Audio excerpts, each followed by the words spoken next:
In the next two talks, the one today and the one tomorrow, I'd like to draw a link between the mortifications or the penances or the fasting and the work that someone does to bring the kingdom of God to other people, and even the work of charity, how that is linked in many ways to fasting.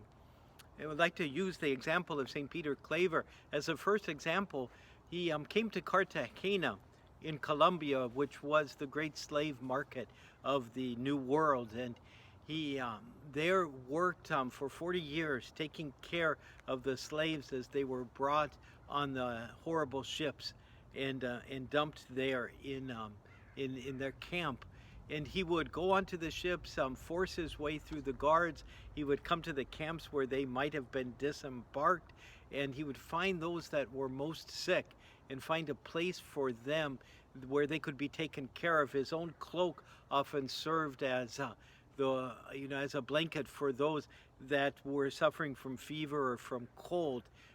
He had a whole process that he used in order to reach them and to help them, and probably countless lives were saved because of the interventions that he did as they first came there.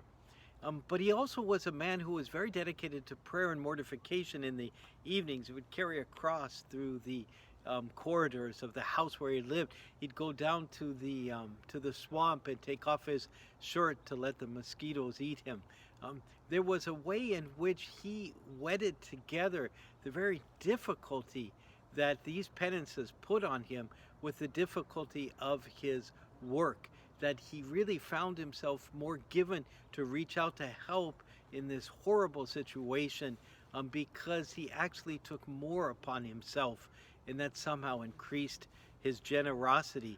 And so he became known as, perhaps his own phrase, the slave to the slaves. He saw himself as his task in life was to take care of them as they as slaves were supposed to take care of their masters.